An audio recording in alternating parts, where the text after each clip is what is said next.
세계관 최고의 연약한 신체를 가지고 있었던 약골 스티브 로저스. 그런 그를 단번에 건장한 근육질 몸매에 캡틴 아메리카로 탄생시켜 주었던 비밀은 바로 슈퍼솔저 프로젝트였습니다.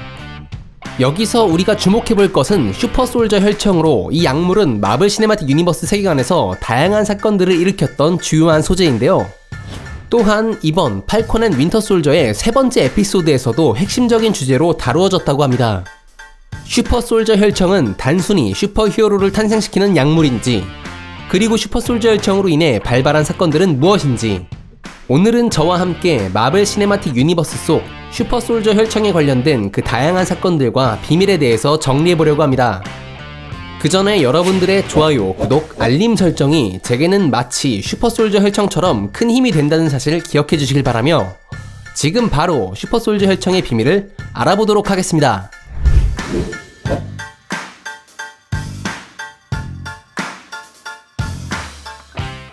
먼저 슈퍼솔저 혈청은 독일 출신의 과학자 아브라함 어스킨 박사에 의해 개발되었습니다.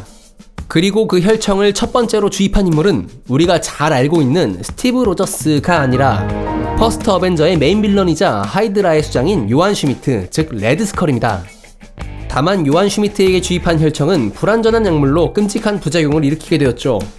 슈퍼솔저 혈청을 주입하게 되면 신체는 인간 이상의 능력을 발휘할 수 있도록 모든 면에서 극대화되고, 정신적으로는 내면에 가지고 있는 본연의 심성을 증폭시키는 효과가 있어서 선한 자에게는 더욱더 선하게, 악한 자에게는 끝없이 악해질 수 있도록 하는 특성이 있습니다.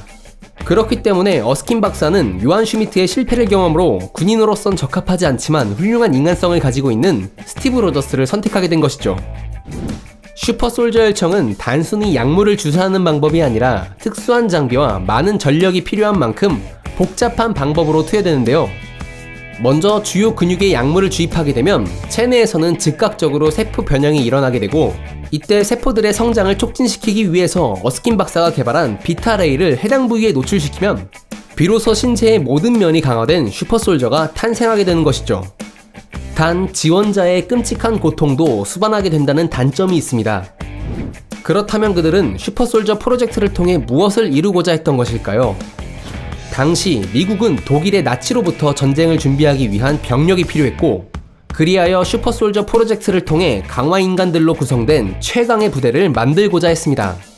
하지만 슈퍼솔저 혈청을 개발할 수 있는 아브라함 어스킨 박사가 하이드라의 스파이에게 살해당하며 더 이상 슈퍼솔저 혈청을 제작할 수 없게 되었죠.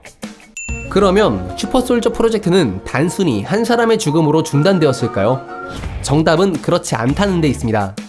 슈퍼솔저 프로젝트의 결과물인 스티브 로저스는 슈퍼솔저 혈청을 복원하는 데 있어서 매우 중요한 모체인데요.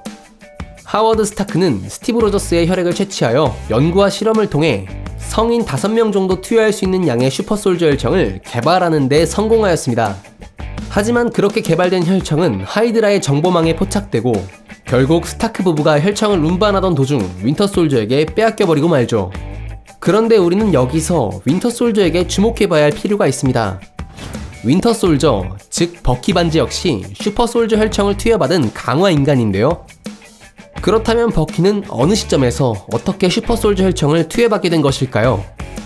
캡틴 아메리카 퍼스트 어벤져의 내용을 살펴보면 107 보병연대 일부가 하이드라에게 납치되었을 때 버키 혼자 하이드라의 과학자 아르님 졸라 박사가 있던 방에 있었는데 마치 생체 실험을 당한 듯한 모습으로 약에 취한 채 스티브에게 발견되죠. 작중에서 언급되진 않지만 이때 버키는 아르님 졸라 박사에 의해 하이드라에서 개발 중이었던 슈퍼솔저 혈청을 주입받았던 것으로 예상해 볼 수 있습니다. 이는 캡틴이 습격해 왔을 때 아르님 졸라가 황급히 챙겼던 인체가 그려진 어떠한 설계도로 유추해 본다면 슈퍼솔저 혈청을 버키에게 투여했을 것이란 증거가 되기도 합니다. 여기서 버키가 주입받은 슈퍼솔저 혈청의 모체가 될 수 있을 만한 인물은 누구였을까요? 아마 마블 세계관 속 첫 번째 투여 대상이었던 하이드라의 수장 레드스컬의 혈액을 바탕으로 새롭게 개선한 슈퍼솔저 혈청이었을 것이라는 가능성이 가장 사실에 근접해 보이는 결론입니다. 물론 레드스컬은 부작용이 있었던 실패작이었지만 아르님 졸라 박사가 추출한 피를 통해 슈퍼솔저 혈청을 개선했을 가능성이 크죠.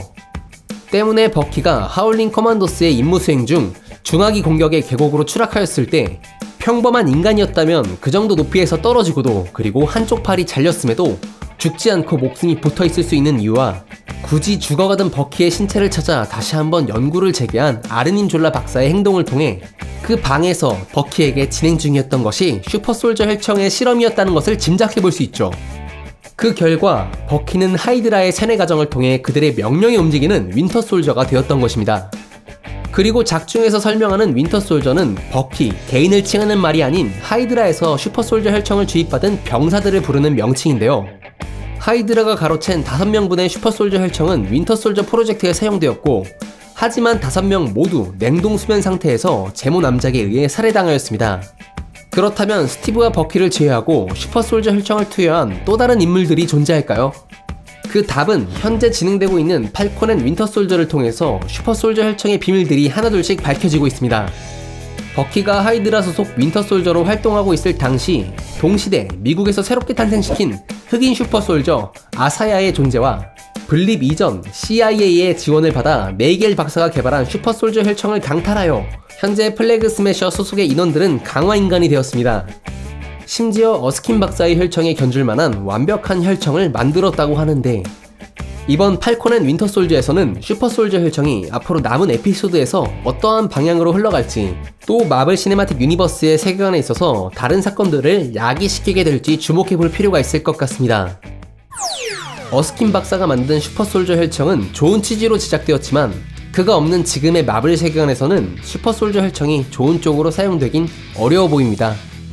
하다못해 21세기 로스 장군이 슈퍼솔저 프로젝트를 되살리기 위해 브루스 배너에게 방사선 노출 환자의 치료 프로젝트라고 속이고 실험을 진행하다가 사고로 감마선이 노출되며 헐크가 되어버리는 사건도 있었고, 아이언맨 3에서는 조금 다르지만 익스트리미스 약물을 사용하여 신체를 강화하려는 빌런들의 행태를 보여주었습니다.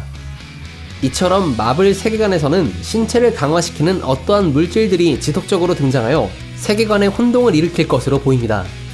앞으로 남아있는 팔콘 앤 윈터솔저의 에피소드가 기대되는데요. 그나저나 한국의 디즈니 플러스가 빠른 시일 내에 서비스를 시작하길 바라며, 제 의견에 공감하시는 분들은 좋아요, 구독, 알림 설정 한 번씩만 부탁드립니다. 그러면 지금까지 메밀묵돌이었습니다. 감사합니다.